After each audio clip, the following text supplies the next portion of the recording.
All right, today we're jumping into a legal world that's, well, it's a real tangle.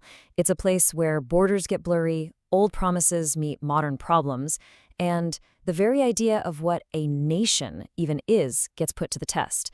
We're going to try and unravel the complexities of U.S. federal Indian law. Okay, let me ask you something. Imagine you're out there, representing your people on the world stage. You've got your passport right in your hand. But then, when it's time to fly home, you're stopped. They tell you your passport's no good. You're locked out.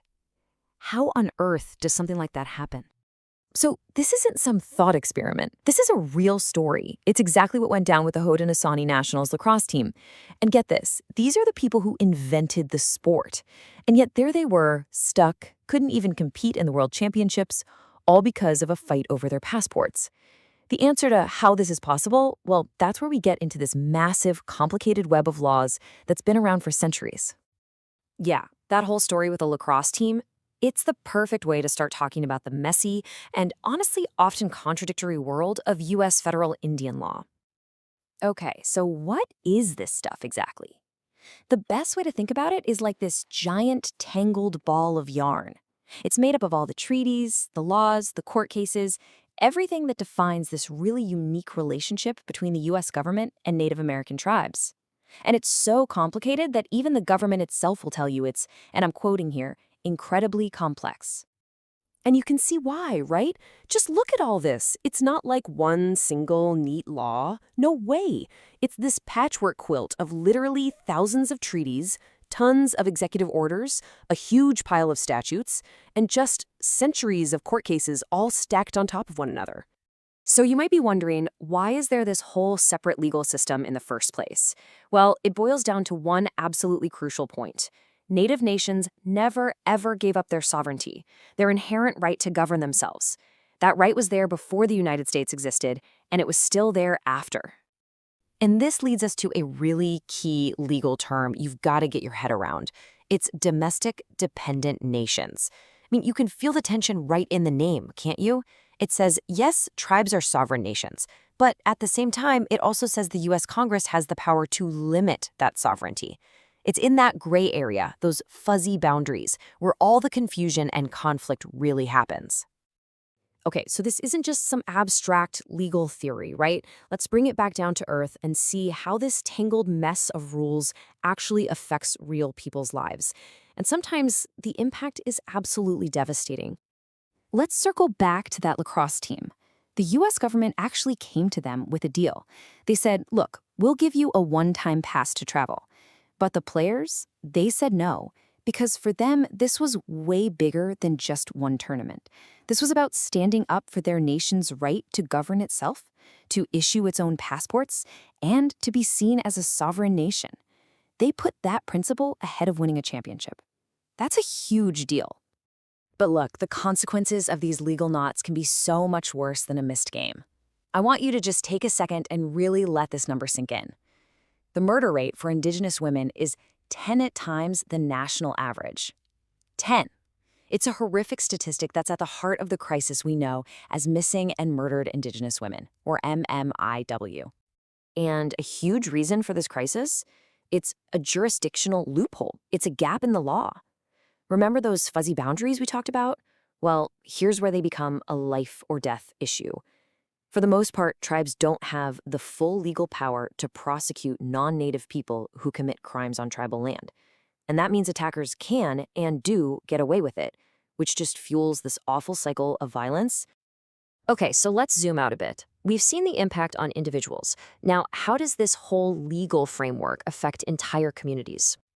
First off, a quick but really important point about words. You'll hear the term Indian used in all these laws. Now, we often use Native American as a broader cultural term, but Indian is the specific legal word that applies to an enrolled member of a federally recognized tribe. And that legal distinction is everything when it comes to who these laws actually cover. So just how many communities are we talking about here? Well, as of 2024, there are 574 federally recognized tribal nations in the U.S., and every single one has its own distinct, unique relationship with the federal government. And right at the core of that relationship is this idea called the trust responsibility. What that means is the U.S. government has a legal and a moral duty, a duty born out of all those treaties to protect these tribes and their people. It's the whole reason for many government services. But man, has it been a source of tension over the years. A lot of this work falls to the Bureau of Indian Affairs, the BIA. And what they do might really surprise you. It's not just the stuff you might expect, like funding schools or building roads. We're talking about fighting wildfires, getting high-speed internet hooked up, funding projects to deal with climate change, and even helping to bring bison back to tribal lands. It's a pretty huge range of stuff.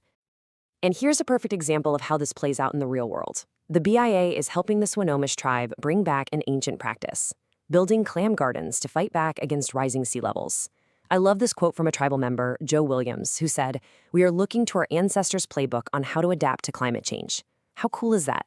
Using ancient wisdom to solve today's problems. All right, so we've talked individuals, we've talked communities. Let's dig into the final piece of the puzzle, the land. So in the eyes of the law, native lands are called Indian country. We're talking about roughly 56 million acres that the U.S. government holds in trust for the tribes. Now that in trust part is key. It means the land is for the tribe, but the government technically holds the deed. And you can imagine how that can create some major roadblocks. And this status leads to some really interesting legal showdowns. Here's one. Back in 2014, a hunter from the Crow Nation was out hunting elk. The herd moved off the reservation and into a national forest, and he followed them. Well, the state of Wyoming hit him with charges for illegal hunting. But the Crow tribe didn't back down. They fought it. They took this case all the way to the Supreme Court. And their whole argument was based on a treaty from way back in 1868 that promised them the right to hunt on unoccupied lands of the United States. And guess what? They won. The U.S. Supreme Court agreed with them, saying that treaty right from 1868 is still valid today. It's an incredible reminder that these old documents aren't just history museum pieces. They are living, breathing, legally binding agreements. So what all this really shows us is that federal Indian law isn't some settled, dusty old thing. Not at all. It's alive, it's constantly changing, and tribes are out there fighting to defend their sovereignty every single day. And that brings us right back to the beginning, to our lacrosse team. Remember them? Well, their story didn't end with that disappointment in 2010.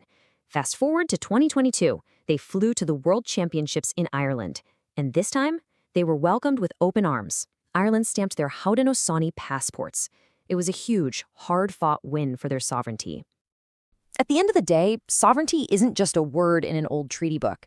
It's a living, breathing principle. It's a right that's being fought for and redefined every single day, in courtrooms, at border crossings, and in communities all over the country. And that really leaves us with a question to think about. Where else, right now, is that fight happening?